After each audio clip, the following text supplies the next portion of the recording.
Well, let's go ahead and get started. We're starting a little bit late, but I want to give people a little time to get here since we changed venues. So apologies for the last minute change. But I'm Sean McCann. I'm the president of the Sanford Historical Society. Thank you all for coming tonight.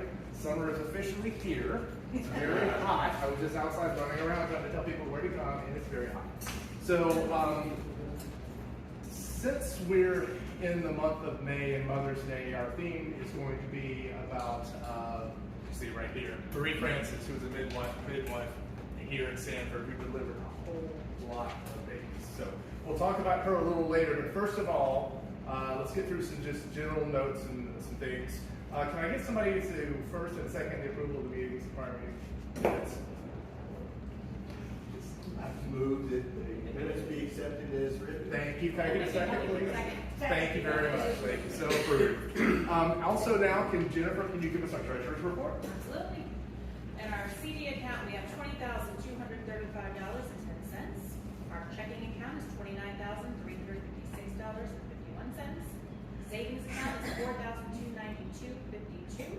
We're a total of $53,844. Yay. We did have a unknown benefactor who sent us $10,000. So if you are in this room, thank you. We don't know who it is, but whoever it is, thank you very much. That money will go to a lot of needs in the museum. So thank you very much. Membership report. Jan? Okay. Individuals, we have 20. Family, 22. Patrons, 12. As of tonight. Majors, we don't have any more majors now. Paid members are 52, auxiliary members like 1, complimentary 9, and a total of 62 members. Very nice. And we just added one new patron member today. Yes. Just this afternoon, as a matter of fact. And actually, if anybody is interested, after the meeting, I believe we're going to go over to Patio Grill, who is a patron of ours, to have dinner. So if anybody's interested, feel free to meet us over there.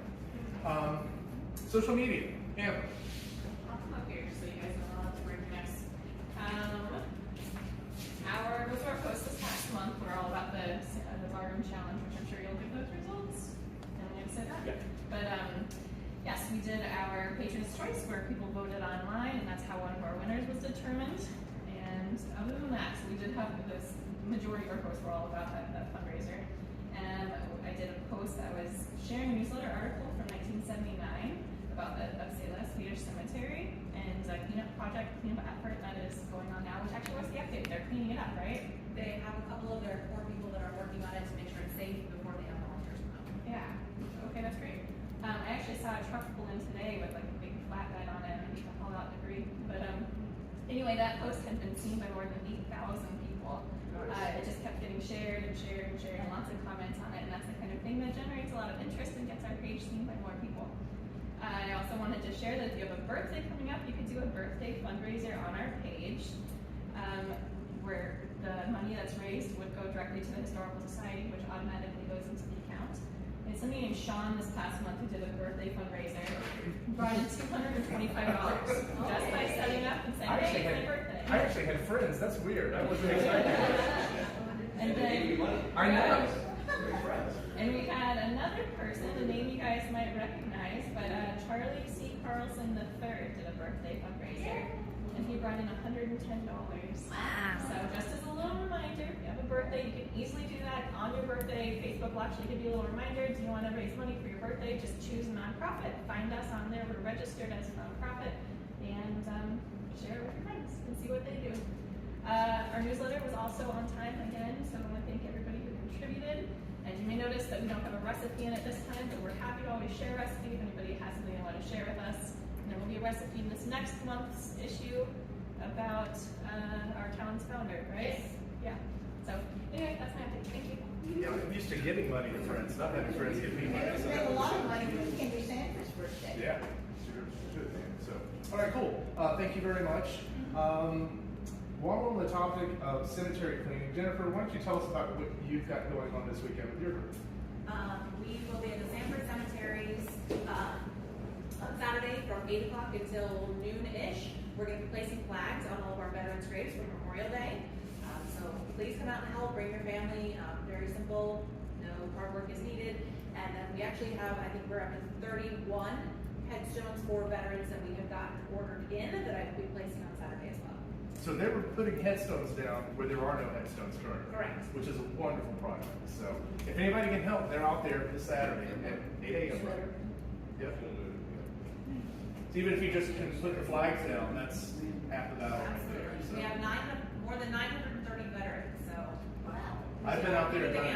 dance. Yeah, it's hard work, but it's very rewarding. Unfortunately, I can't be there this Saturday, but it is very rewarding. So keep that in mind. Okay, Brigitte, would you like to give our curator's report? Hi. So, we're all very excited at the museum. We've been doing some big things. You're going to start seeing some changes to our website at the sanfordfl.gov/sanford-museum website. That's our main website. We are now having access to Past Perfect Online through the cloud, so you'll be able to search our collections.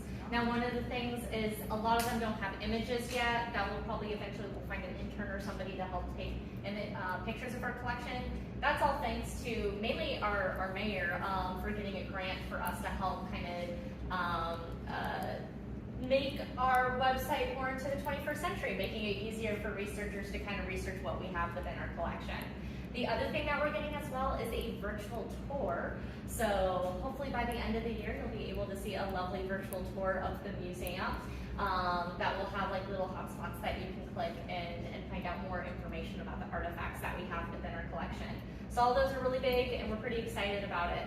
The big thing that we're excited about is Henry Shelton Sanford's 200th birthday. We're going to be celebrating that till June the 10th. His birthday is actually June the 15th, but it made sense for that weekend to put it. We're going to be having some family activities at the museum that you can do, as well as guided tours that we'll be having at the museum. We might be even having a fun little scavenger hunt that we can ask you to go around places downtown that Henry Sanford has some ties to, or has some stories with his life that might relate to those places. So I hope to see you guys out there, and who knows, maybe you can give a birthday present of a donation to the museum to Henry Sanford. And otherwise, I think that is it, unless I'm missing something. I have a question. Yeah. I'm going to be in France on June 10th. Was he ever in France 200 years Yes. ago? France was one of his favorite spots, Okay. especially I know Paris. he's in Belgium. I'll be in Belgium Yes. in September. But, so he was in. He frequently was in France, Okay. so I can probably even find some places that still exist Yeah, let in me know, France. and I'll take Flat Henry with me. Yes, that would be nice too. Yes. Okay. So just let me know where he might have been. Yes. On some of those dates. In fact, especially when he was studying in Germany, he frequently hopped over to the border because he liked France better. He thought the Germans drank too much beer and talked too much philosophy. That's a direct quote. Almost a direct quote, but basically of that nature. And he liked the art scene. Hello. The art scene more in France. So. I'll be talking to you then. Okay. Yeah. So. Have any more news? France, Belgium, Japan, Paris. We're going all over the place. Oh, hold on. Let me open the door. Oh, somebody Somebody. Yeah, that's Lelena. Okay. Oh, because the door's already open. That's ridiculous. Losing my mind. So we are well traveled here in this society. So, all right. So then, I guess since you don't have to sit back down, let's just get right into Marie Francis. And Exactly. 40,000 was it? Or? 40,000. So I want to first of all thank everyone for coming out here today. I wanted to kind of do this presentation because it is so close to Mother's Day, and talk about the woman who made mothers, which is midwives. I do want to point out this is a current research project. So I do, especially one slide you'll see, I have a gap in that research that I'm trying to do. So this is also a call to the public. If you have memories or if you have stories about Marie Francis or Sanford's Black midwives, I would be very interested, because believe it or not, this is an amazing story, because Marie Francis was working in a time of extreme prejudice against her profession in general, and the fact she was able to overcome it and become actually kind of an expert is really amazing. So let's kind of go, who is Marie Francis? So she was born August 31st, 1908 to, if you want to go to the next slide, sorry about that. To Carrie Jones. This is Carrie Jones, actually midwife certificate. She herself was also a midwife. And at this time, these women were called lay midwives. She had another job as a laundress. A lot of the times these women would have multiple different jobs that they would have other than just a midwife. And it's a long tradition in the United States of these women. If you want to go to the next slide, that goes back to the founding of our country. It's a fairly recent phenomenon that we give birth in hospitals. For most of history, we gave birth in our homes. And midwives tended to help people of all different races and all different creeds to help to give birth. And not only that, the United States developed something very interesting, that most of our midwives, up until the 19th century, were Black women. Not only that, enslaved Black women. And they would pass down these skills to each other, kind of doing more of an apprenticeship skill. And since these midwives were so sought after, they had some interesting kind of mobility that you don't usually get to see, especially during the time of what we call chattel slavery in the United States, that they were sought after. So some of these women even had the power to say, I want to be paid when I deliver your child. And that kind of amount of money allowed some of these midwives to even become free Black women to practice midwifery. A good example of this is, I have this picture of George Washington, because we know in his papers there was an enslaved woman named Kate, who petitioned the president, George Washington. So she was an enslaved person of George Washington, that she wanted to basically go out and practice midwifery to other people on the property of Mount Vernon, and she requested to be paid 12 to 15 pounds for her work as a midwife, which is very interesting. That being said, you have to remember this is the time of what I call chattel slavery. Chattel slavery is you're born into slavery. So these midwives also kind of fulfilled the purpose of making sure that the next generation of unfortunately enslaved people would be born and brought up healthily, so that they could have more, unfortunately, labor in that situation, unpaid labor in that situation. So this is not uncommon. Other skilled laborers were often rented out. There were famously carpenters as well. George Washington also had an enslaved carpenter named Thomas Brooks, who had a set cost of $150 to be rented out and to be paid for.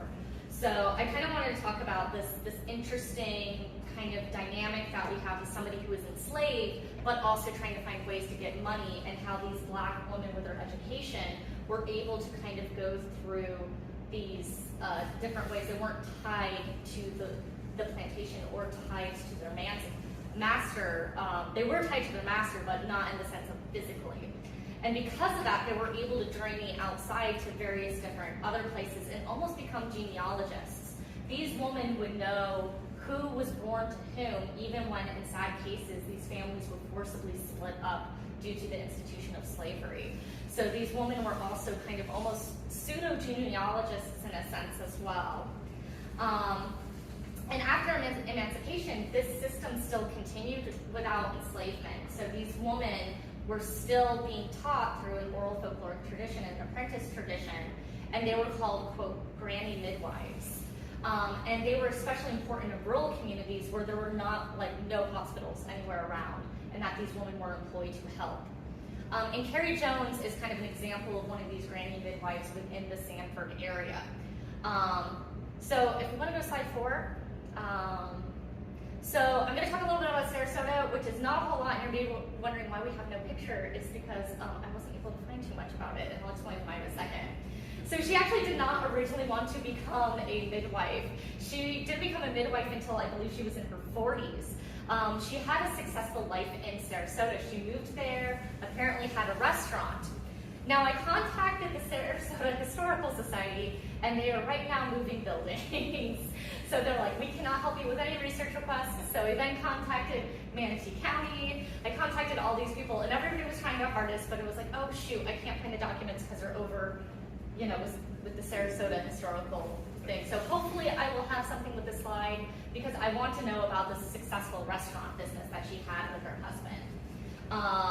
So if you want to go to the next one. So Marie Frances is eventually, after World War II, called by her mother, Carrie Jones, to help they'll come back to Sanford to help with, quote, the birthing business. And they made the Jones-Francis Maternity Home in 1947. It's on the intersection of Hickory and 6th. And this house itself has a very interesting history. Early records of it show it being inhabited in 1909 by Reverend John Hurston, who basically, his daughter, Zora Neale Hurston, is the famed anthropologist and writer. In fact, she lived there for a short period of time. She wrote of Mules and Men there, as well as George's Woodbine. And the house still stands. It's in descendants. It's in the hands of the descendants of actually Marie Francis's children. I think it went to Daphne Humphrey, and now her cousins, I believe, have it. When asked about the home in 1977, by the Sanford Herald, Miss Francis said, "In the early days, women had their babies at home." And she said, but they didn't have proper facilities, so we decided to kind of open a home away from home from them. So this quote is actually very enlightening because that's exactly what's happening in this time period in the United States with birthing. We're moving away from the home to the hospital. And these birthing centers were kind of this intermediary area where people could have a similar setup to a home, but also kind of have access to medicine. The maternity home had 2 rooms that were converted into wards. These wards had 5 beds, but it was said that Miss Marie Francis would personally give up her own bed if it was too busy, which I can't even imagine. And then there was a 3rd room that was made into the delivery room. In fact, we have an oral history of somebody coming in who was a cousin, like a niece to Marie Francis, that she remembers as a kid that Marie Francis was apparently a very stern woman to her, and she was kind of afraid of her, that said, "Do not go into this one room." And one day her curiosity got the best of her, and she opened the door to discover all these babies. And she was like, "What is happening?" And she's like, "I don't remember what was next because I was 7, but I know I got into huge trouble because I went to one place I was not supposed to go to." Not only that, what's kind of nice about this maternity home, in 1957, they had a beauty shop ran by Mrs. Clyde Walker, Carrie's daughter-in-law. So I like to imagine this place was better than a home away from home. You can get your hair done while you're waiting, have a comforting environment. So it might be a little nice. So if you want to go to the next one. So when Marie Francis became a midwife in the 1940s, midwifery was going through major changes. The first half of the 20th century, medicine became more professionalized. You have the advent of germ theory in the 19th century, and many midwives were viewed as symbols of the past. They were viewed as kind of these backward folk practitioners. And the belief was doctors should be the one taking care of all medical care. But because of the association of obstetrics with women of color, many doctors, especially white male doctors, tended to not focus into that industry. They didn't go into doing an OBGYN care because it did have this association with Black women, so it was viewed unfortunately less than. And so this made a hospital births fall from basically what used to be 100%, 100% of birthing was done at the home. And then by 1940, it was 44%. That's a huge jump within a short period of time that this change happens. But interestingly enough, because a lot of these doctors were not practicing, I'm butchering this word again, I'm sorry, obstetric education, you also see an interesting high rate of mortality happening at the same time. You would think it would be the opposite. You would think, oh, you're moving to the hospitals, it's going to be easier, and that's unfortunately not the case. So they were trying to appease kind of new woman voters, especially in the 1920s. So Congress developed the Promotion of the Welfare and Hygiene Maternity and Infancy Act, also known as the Shepherd-Towner Act, in 1921. This would address the terrible infant mortality by developing federally funded public health workforce.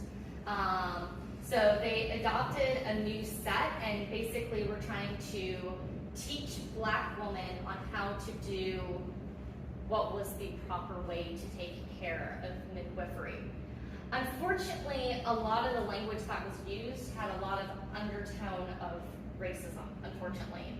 And one author said, the twin arms of white supremacy and anti-black racism and xenophobia convinced black women and northern immigrants that midwives were to be bypassed and that a responsible mother would seek out the care of white male physicians, the new arbiters of medical science and experts on the disease of pregnancy.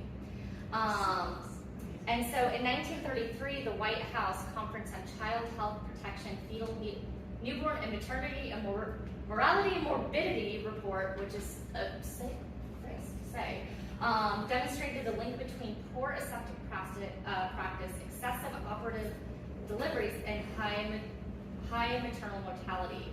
But it showed there was not much of a link between these granny midwives, these black midwives that were practicing it, and the mortality rate that they were saying. So they were saying, oh, these folk practitioners are the reason why our mortality rate was up, and that was not the case. It was due to an education of how to treat women, of all all races, that was causing this major problem. So there was a pressure to make these women pay for schooling.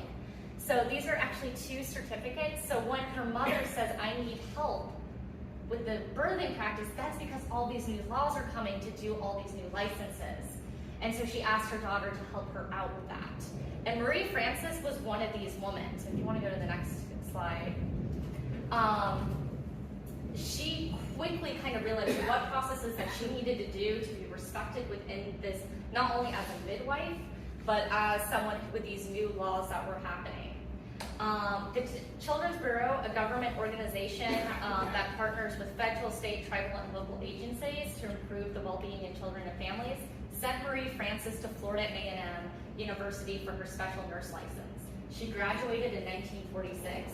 Not only that, she decided, I'm not done. I want to continue my education. So she, 2 years later, she graduated from Tuskegee Institute of Alabama, where her midwifery certificate was upgraded. With her training, she was a force to be reckoned with. By 1977, she had already delivered 40,000 children to Seminole County families. Just imagine that. Most of the people here in Seminole County were delivered by Marie Frances, and that is a feat in itself. And she had never lost a mother during her care to them. She said, quote, if problems arouse, that is when you contact the higher ups, which she means the doctors. She had an ally in Dr. Stark, who was another black physician, and oddly enough, he was one of the few obstetricians that was a doctor who was trained. So you have this very interesting thing where you have a black male who's going into a field that people weren't going into. And that's a huge ally. That's showing how basically the black community are taking these practices that they were doing and kind of working within these systems in the medical field that were trying to oppress them and trying to find a niche in there that they could shine. And he went to university for gynecology. And honestly, Dr. Stark needs his own lecture. Like one day we'll get to him because he's an icon in Sanford history. The maternity hall in itself, the cost of a 9-day stay at the Jones and Francis Maternity Hall was about $70 in the 1950s, which would be about $880 to $1,200, $500. So better than what you get at the bill today in the hospital. Oh, geez. But apparently her daughter, Daphne Humphrey, said that if you did not have that $70, Marie Frances would not turn you away. So she cared not only for the black community, but also the white community as well. There's an oral history at UCF that you guys can listen to of Daphne Humphreys, her daughter, claiming that she felt very privileged in the sense that she didn't feel the effects of segregation as much because of her mother's ability to help both the white and black communities. So again, going back to that old history, even during times of when America had slavery, that these women were kind of in between. And so you kind of see that effect even during the time of segregation. Due to her expertise, she trained roughly 20 nurses of different backgrounds. You can see most of these nurses are white. She's training both the white and the Black community as an expert. And this is during a time period that they were specifically trying to target Black midwives because it was viewed as, again, folk backward, that sort of thing. And she is the one who is, I am going to make sure that I do every single training and prove that I can be the best. If you want to go to the next one. So kind of going on, it's amazing that she's succeeding in this time period. Many granny midwives or Black midwives were blamed for mortality rates when various studies shows that wasn't the case.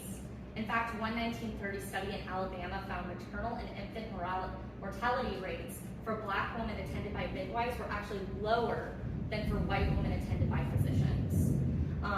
So I'm not advocating like, oh, don't trust doctors. I'm just saying because of these several different factors of, you know, men not, doctors who were at that time, like not all doctors, but a significant portion of them were white men not going into the field of obstetrics because of its associations of that you had this kind of gap. And this was due to both racism and classism at the time. So this was also part of the movement to have a home birth. And so you wouldn't want a Black midwife, you would want a doctor to attend you at the hospital. And by 1950, only 10% of births were delivered by midwives. So remember that last statistic? It was 55 in 1940. By 1950, that's 10%, which is kind of crazy. And in the 1970s, there was an active campaign to end all lay midwives' ability to practice midwifery, shutting them out of the healthcare system. Thus, the tradition that had allowed Black women to have some social, monetary, and class mobility was all of a sudden locked out for them. According to the American Midwifery Certification Board, as of 2019, 90% of all midwives in the United States identified as white. So we have gone complete flip. Marie Francis herself noted in August of 7th, 1977 to a newspaper that midwives themselves are, quote, becoming increasingly rare. Yet despite these challenges, Marie Francis persevered. And I think it's because she understood all mothers. She said, quote, "You'd be surprised what sweet talk can accomplish. I talk quietly all the time to a mother and never leave her alone."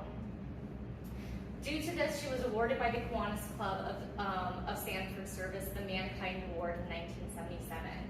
So Marie Francis is a woman who not only made woman mothers, but she also persevered during a time where many people who were in her field were crushed. And I'm happy to be able to present her legacy, and I hope to collect more of it because, you know, she really was succeeding in a time when the cards were stacked against her. So if you want to go to the next slide, if you ever have any questions about all of this, these are some of the websites that I use to kind of look into this.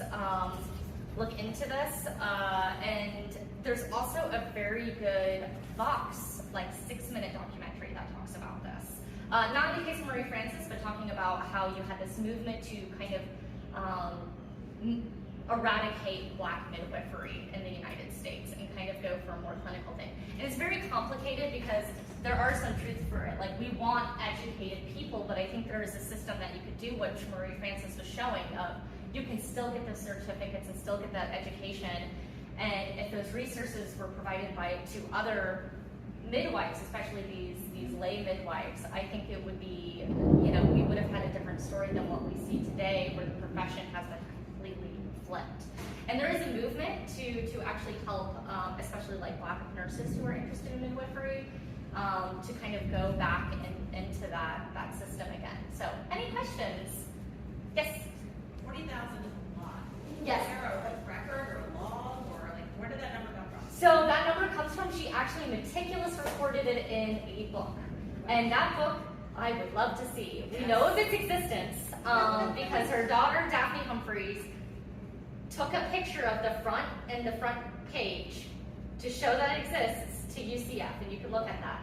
But none of the inside records. That book probably has the best genealogical resources you could ever have. It may also have some dirt on people, so I don't blame the family not wanting to share it.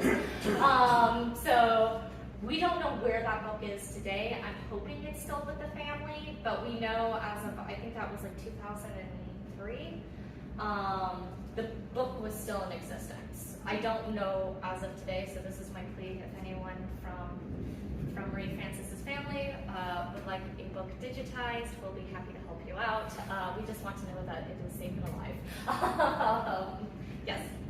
Do they ever have a reunion of these babies? I think that would be a really that would be really interesting to get these families together and talk about this woman. I feel like it would be an entire, almost all of Seminole County's population, like original people who were born here. I think it would be most of them. If not, I feel like, who wants to take that job of coordinating everyone? Because I feel like that would be really difficult. We can have it out here in the park. Oh my goodness. Talk to Jennifer over at special events, because, On the other hand, we have to remember for tens of thousands of years, women delivered the babies. Yes. When was the last time you knew of a man who knew how to birth a baby, right? Well, unless you go to school now. But that's kind of, women have historically been the birth givers. And it was not just racism that was at work here, it was sexism. yes, and I think that's another. And that was a big issue. Yeah, I think that's an important to add to it, and that's what I was kind of talking about. You had these twin arms of kind of both racism and sexism happening at this time period that are saying, and also classism you have to take into consideration. Exactly. A lot of these women, as I said, Carrie Jones worked as well as a laundress. They had multiple jobs. So it wasn't viewed, I am a full-time doctor, I'm a full-time midwife. These women did multiple different things and multiple different things within their communities. And I think that's kind of, especially now we're in a very specialized society. I especially mean, like, I went to school and I originally got my degree in European history, like very specific niche that I got my degree in, which I'm not even really doing. I'm doing some aspects of it, but we've gone into this super hyper specialized. And I think with that, we were kind of putting away people that weren't as well niche, that may have not had the resources in order to do that, but they had the knowledge. And one of the things that I learned in history of science class that was like really eye-opening to me when we were talking about the history of science was, you don't need to know the science to create a change in technology. You don't need to know how gravity works to use a plow. And I think in some ways with midwifery, the same thing was happening. You don't need to know every single, like how the entire woman's body works, but if you know the things to keep both the mother and the child alive and what things are helpful, I think that's very important in itself. So it's, again, I understand it's very complex because, we're coming from a time of high mortality rate. We want to point the finger at this lack of education, but I think there are other factors as well to it. And I think there's a way that the two can come together, which I think Marie Francis is an excellent example. She got the training, she did the studying, and she kind of became the expert here in Seminole County for midwifery. Which also, midwifery is just a fun word. Yes. Well, did she give birth to white children too? That's what I'm saying. She did in the whole community. Yeah. Do you know what the percentage was between white and black? I do not know the percentage. That's something where that book would be really helpful. But I mean, she was noted. It was almost everyone within the community. She didn't give birth to all children. No, there were some other midwives, and especially I know in Georgetown as well. And what was her name? Just came out of my mind. I know we had another one in Georgetown, another one in Goldsboro, but I don't know if all of our midwives here in Sanford were black women, because the ones that I know are black women. I don't know when we start getting, because we obviously do, if you want to go back to the picture of when she's training the other midwives, that we're starting to get, I went back too much. Like, you can see right here, all these women are in training to be midwives. And you can see the changing of dynamics. So sometime, this looks 1960s because of the hair and the style of the dress, that you're starting to see that difference.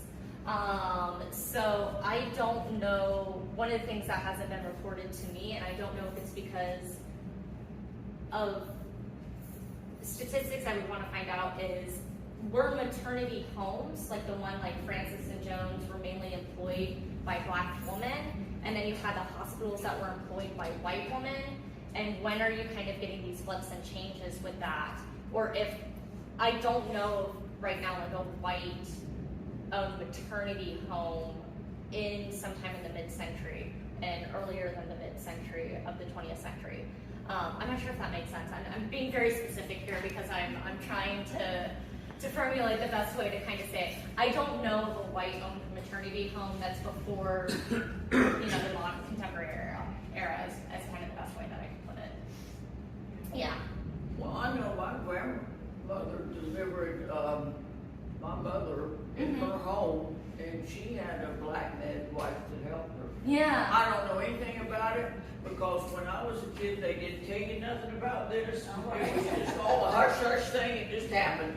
You actually bring up a really good point that we may have, like, in a sense, you bring up a good point because the discussion of, like, we don't discuss these things.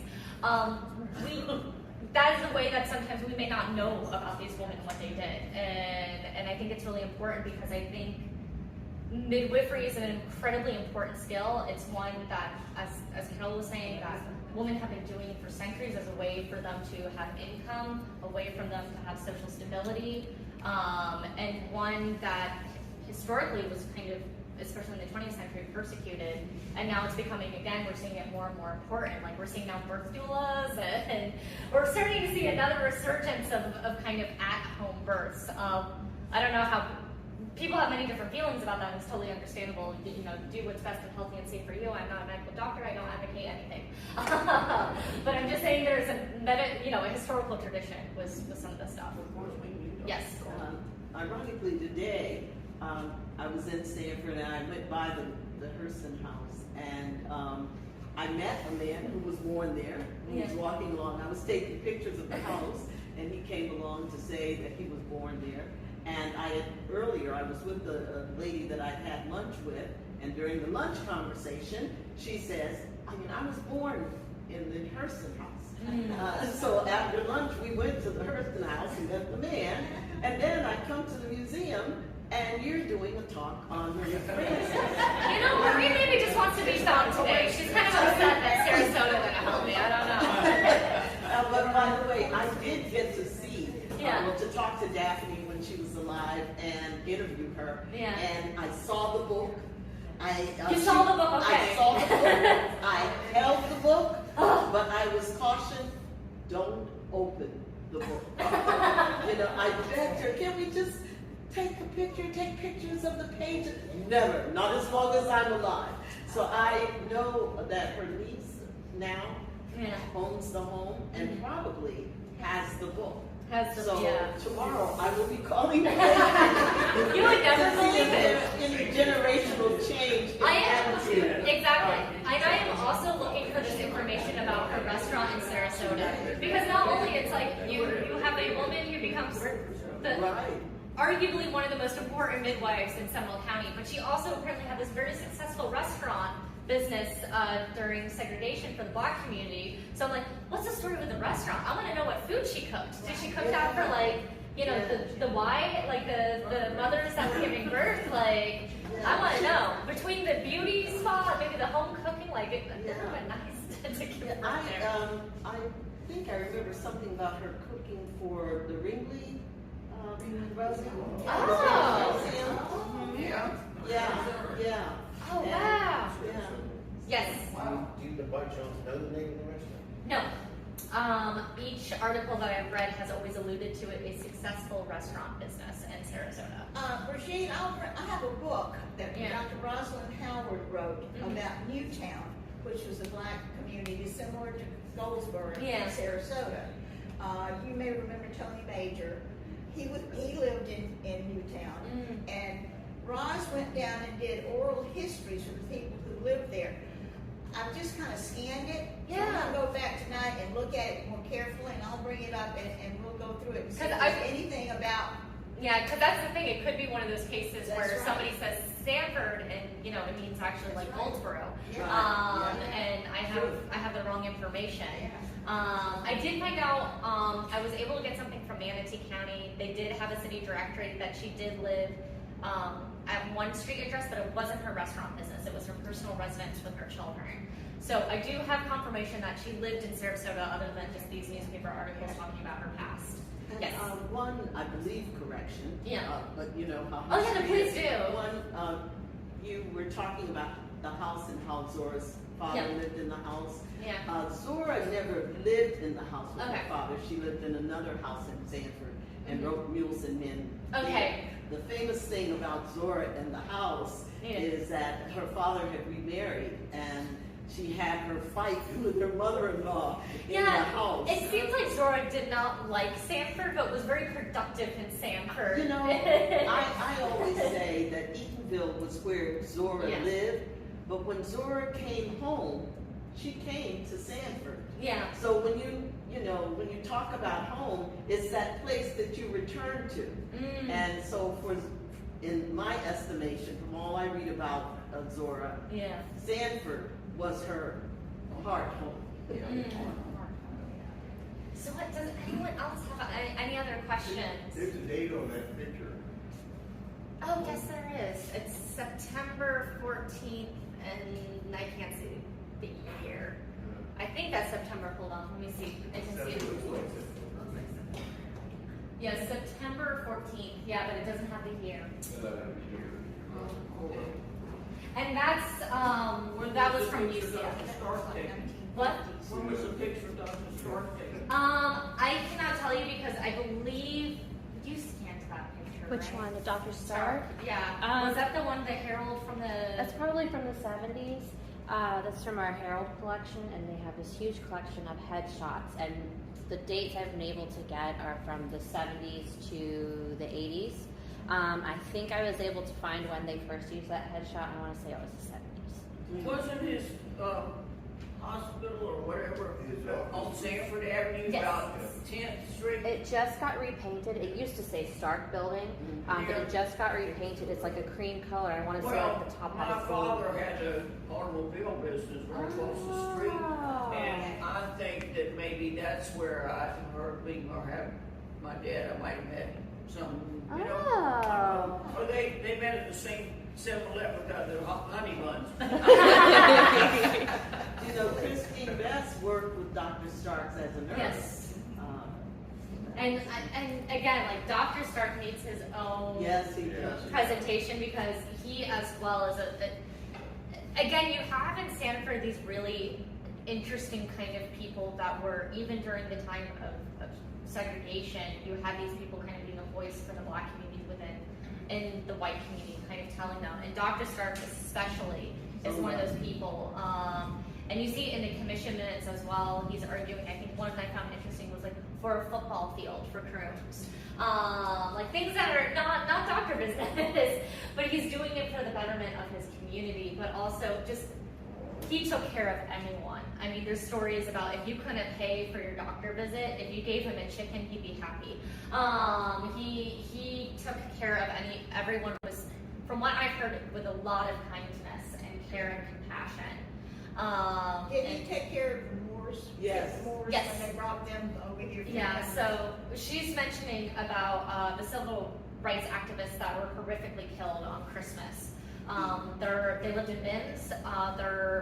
You can actually go to their house. They've rebuilt part of it after the explosion that happened, but they were basically, I cannot think of anything more horrific of putting a bomb underneath somebody's house during Christmas. Just because they were trying to act, they were one of the first NAACP lawyers in the state of Florida, and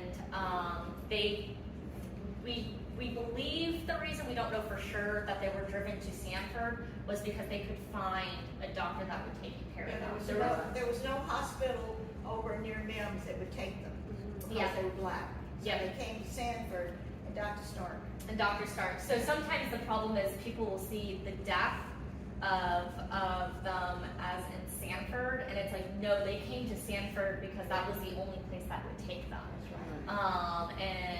Dr. Stark said that a hospital would be that they would treat anyone. Yes, and that's in Fernand Lawton, that during when Mrs. Lawton gave the house to be a hospital, she specifically wrote that it would be integrated within kind of, that this is just making sure that it would be an integrated hospital. So again, another lecture, guys. We can do Fernand Lawton and Dr. Stark and, you know, the medical community of Sanford. And we're always collecting history, so. Yeah. What's the difference? I hear the term duala now. Doula? Yep. What is it? Is it a duala? Is it a duala? I thought it was a doula. I've always heard. Okay, sorry. I don't know how to pronounce things. I think I say Is that just a fancy term for midwife now? And this all started back in the 60s. We were living at University of Michigan in the 60s and early 70s. And a lot of, you know, this was, you know, free love and all that. You know, but a lot of the mothers didn't want to go to a hospital. Yeah.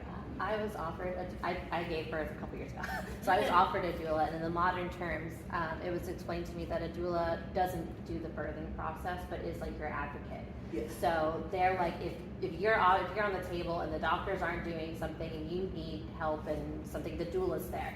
She's there to like yell at the doctors for you, take a stand for you. She's really like your advocate. Since the doctor doesn't know anything about birthing babies. Sorry. There is, if anybody's also more interested in this topic of Black midwifery, you can go to the Library of Congress. There was a documentary, and I think it was one of the first like winners of Best Documentary in the Oscars, where it talks about, it's a day in the life of a Black midwife, and it's like Marie Corley. It's someone from Georgia, and it's discussing her day and kind of the techniques that she uses as a Black midwife, and even the songs that she used. That there were some songs that she would sing to help with the birthing process. I don't know if Marie Frances ever used songs or anything like that. That would have been an interesting oral tradition, but it seems like she at least talked to people the whole time, making sure they felt safe and comfy. So other kind of resources for you to look out if you're interested in that topic. So with that, I think I want to thank everyone for coming out here today, and to all those who are our mothers, happy Mother's Day to you.